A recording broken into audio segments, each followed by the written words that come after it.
In this video, we will be creating some incredible looking videos using images, all with free software.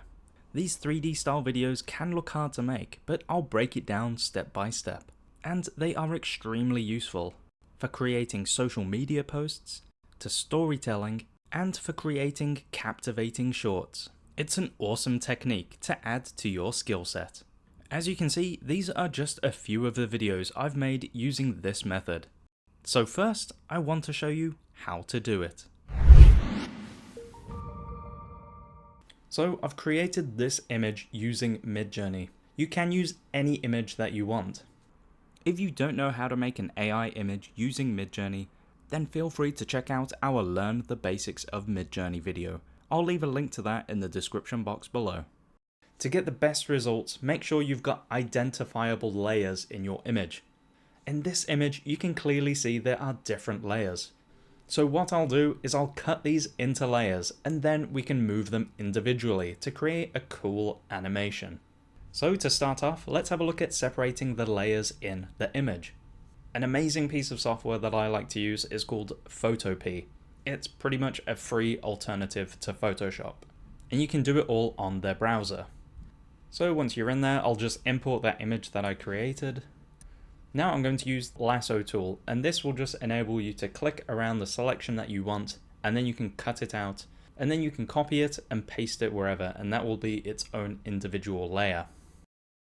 Now there's either the Lasso tool, which you can just scribble around, as you can see. You do need a good steady hand to make sure that works properly. Or there's the polygonal one, which you can make small incremental adjustments, and then when you double click, it will make the selection. Or you can do the magnetic one. Let me just zoom in quickly. You can click, it should stick to the edges of what it can find. So if I started there, it should follow along that line. So I'll use the Lasso tool and I'll just freehand it and select all the area that I want. Now you don't have to be super exact, so I'll just go around the rough edge of what I want to select.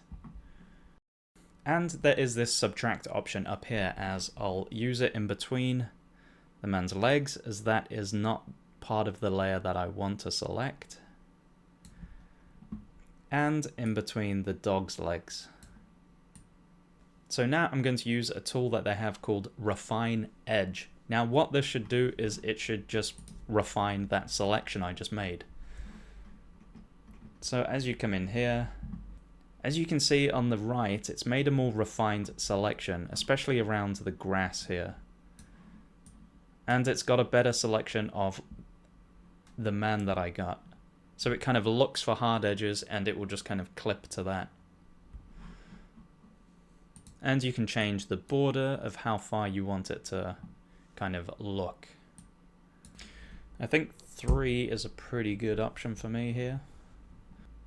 And you can choose it to go to a new layer. So I'll click OK. And there you go, it's made that selection into a new layer.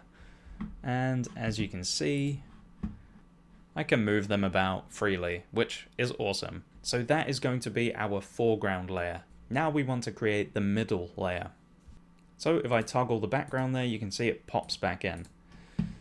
But the problem is you'll see that layer behind the layer that we just created, which is not ideal. So what we want to do now is fill in where that layer was.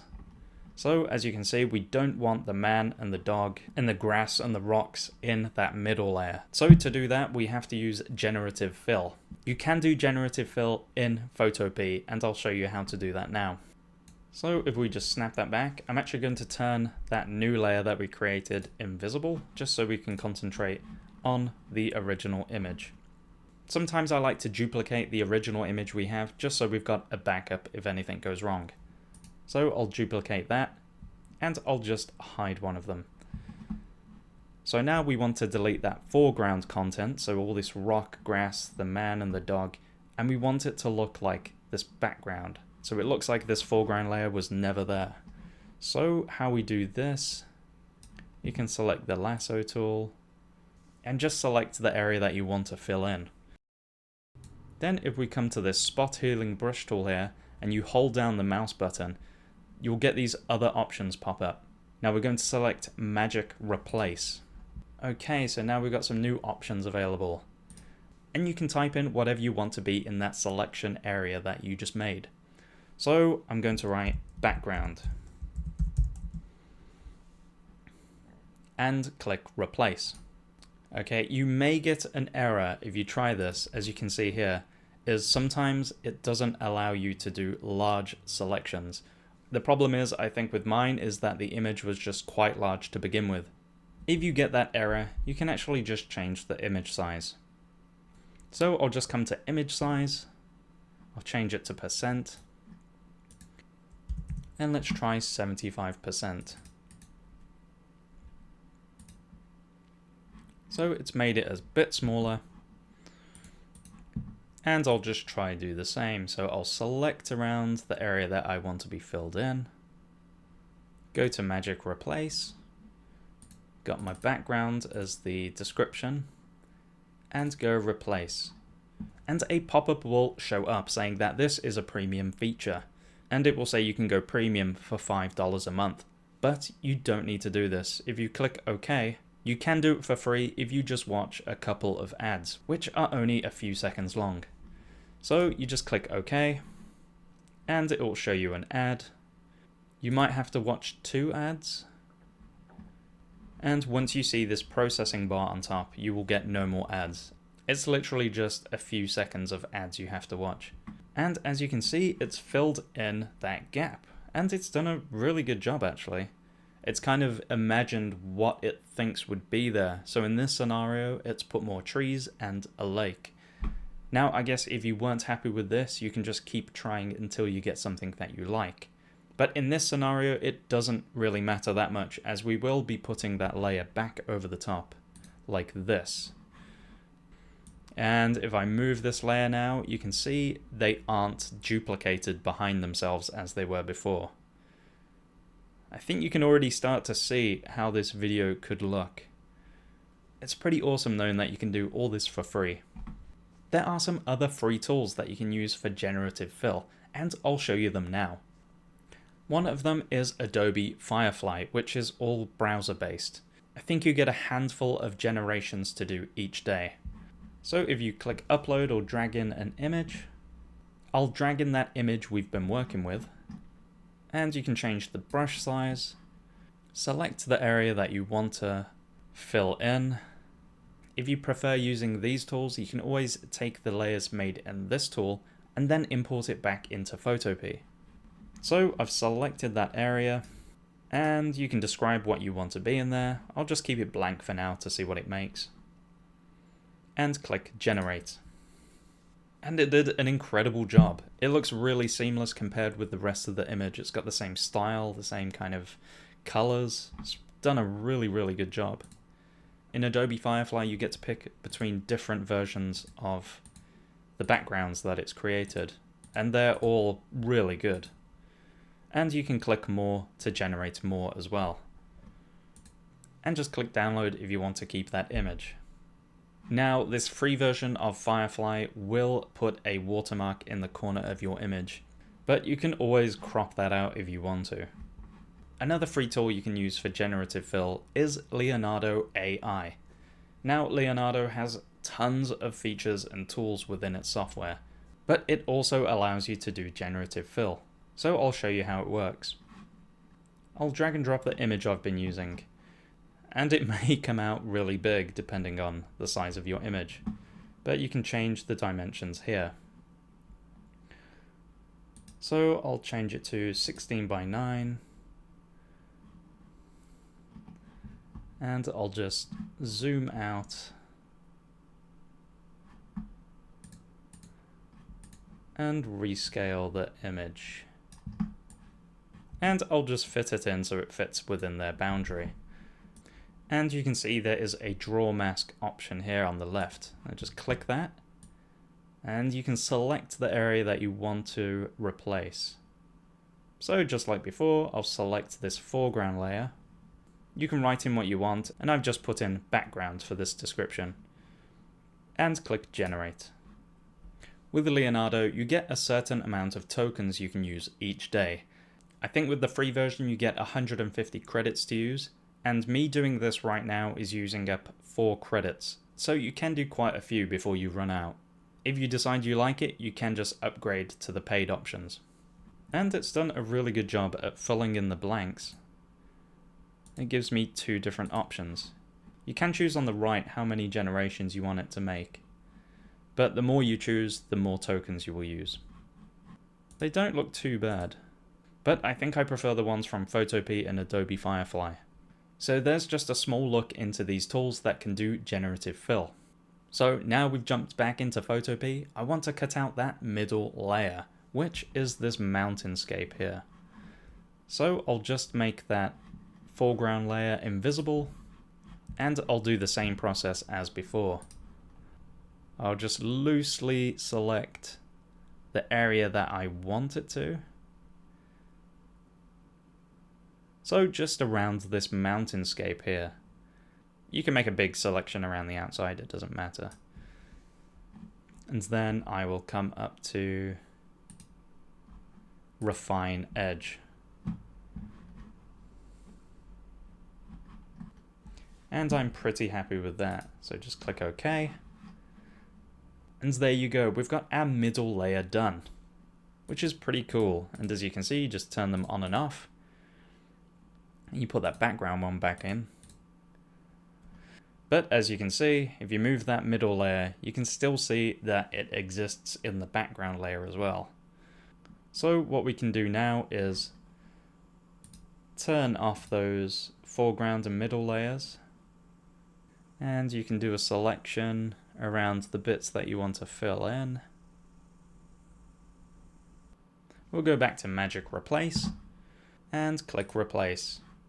We'll have to just watch a couple more ads. So Photopea did an okay job at filling in that area. It's a bit different, but I guess it doesn't matter too much because we're filling it in with these layers. But if you're not happy with the results that Photopea is giving, then use one of the other tools that I just mentioned previously. It doesn't matter too much though, as the layers we put in front of it block most of it out. It's just there to kind of fill in the gaps. So what I'll do now is save these individual layers. And the way I do it is I just make the layer that I want to export visible and make the other ones invisible.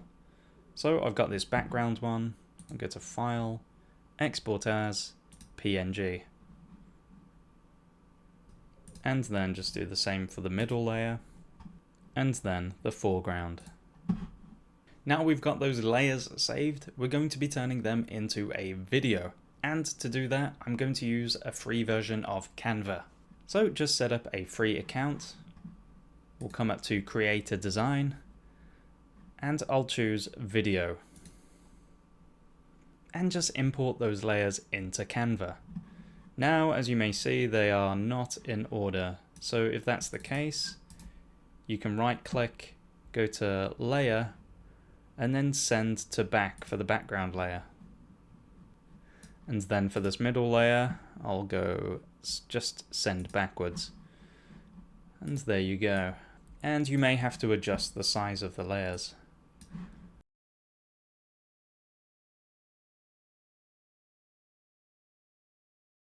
So now we're going to add some movement to these layers. I want this foreground layer to move sideways, so I'm going to actually make the layer bigger than what the canvas size is.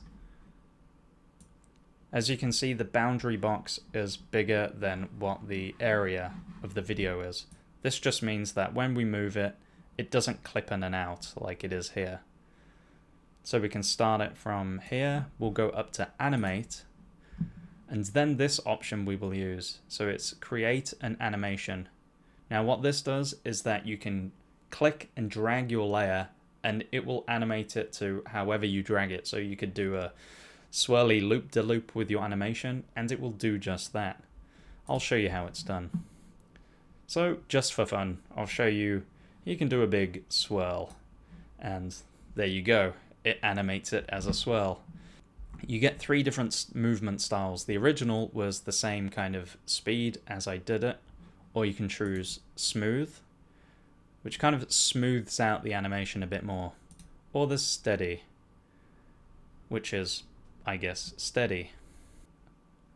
Or you can choose orient element to path, which makes it go upside down, which is kind of fun if you're looking for that. If you hold down the shift key while clicking in the mouse and dragging, it will create a straight line without any bumps in it. So I'll just drag them from left to right.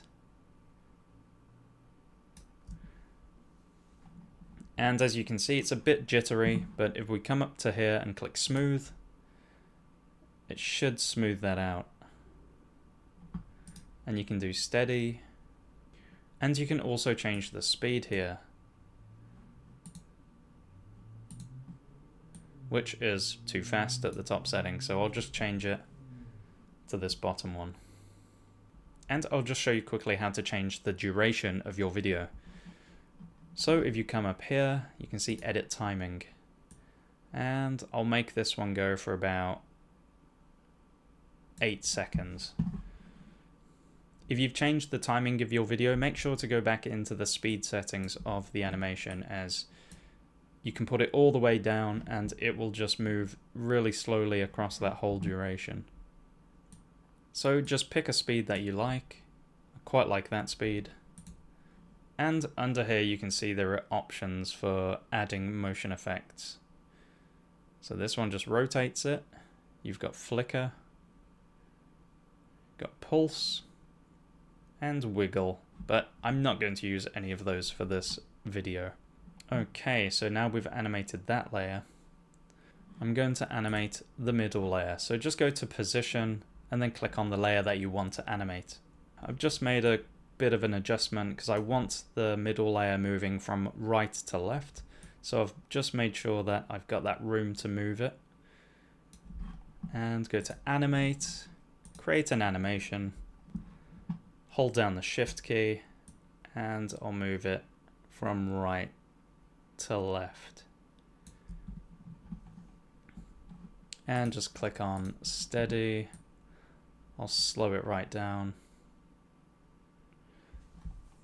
And I really like that.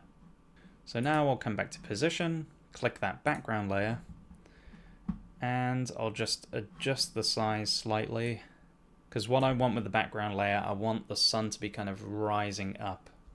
So I'll just make it big, adjust that slightly. So what I'll do is I'll be moving it upwards, just very slowly. Okay, now once you've got the position that you like, click Animate, create an animation, hold down Shift again, and this time I'll move it slowly up. And I'll click Steady, change the speed down, very slow. And as you can see, it's starting to look really good. And you can even add some effects onto these layers. So if I want the background layer to be a bit blurrier to make it feel like it's a bit further away and out of focus, you can go to Edit Photo and just click on Blur. Click on Whole Image and then just change it slightly so it's a bit out of focus. I might do the same for the middle layer, just add a bit of blur to it. You can even go in and adjust some of the color and the contrast for each layer. So I'm going to make this foreground layer, just add some contrast to that foreground layer, add a bit of saturation, and add a bit of sharpness and clarity. Now let's have a look at adding some elements to this video. So if you go to Elements on the left hand side, let's have a look for Light Lake. As you can see, a lot of them are for pro users, as it will show this little crown and it will say Pro, but there are some free ones you can find. So the ones without the crown, like this one here, and it looks pretty good. And then you can go and animate that element that you've just put in. So I can have it fade, and I'll just change the transparency of the element I just added. And if I play that back, I think that's looking really good. Now, if you want to save this video, just go to the top right and click on share, then go to download. And I'll save it as an MP4. Now we've got our video downloaded, let's have a look at upscaling it. So I'm going to use CapCut Online AI Video Upscaler, which is free to use. So just drag in your video and just create an account. So once it's uploaded, just click on Upscale. It's done a really good job. It's really sharpened out those edges. And to save that, just click on Export in the top right. And click Download. For using free software, I think this looks really good. And here are a few more videos I've created using this method. It has a unique style which I really like. So we've reached the end of this video. I really hope you've learned something and you are inspired to create some incredible looking videos. I've actually made another video using a similar technique, but instead of using free tools, it uses Adobe Photoshop and After Effects to create some really unique looking 3D videos. So if you want to check that out, I'll leave a link in the description box below. Feel free to get involved in the community and comment below. Hit that like and subscribe button and check out the other video I made. Feel free to check that out by clicking the thumbnail on the screen. And I'll also leave a link below.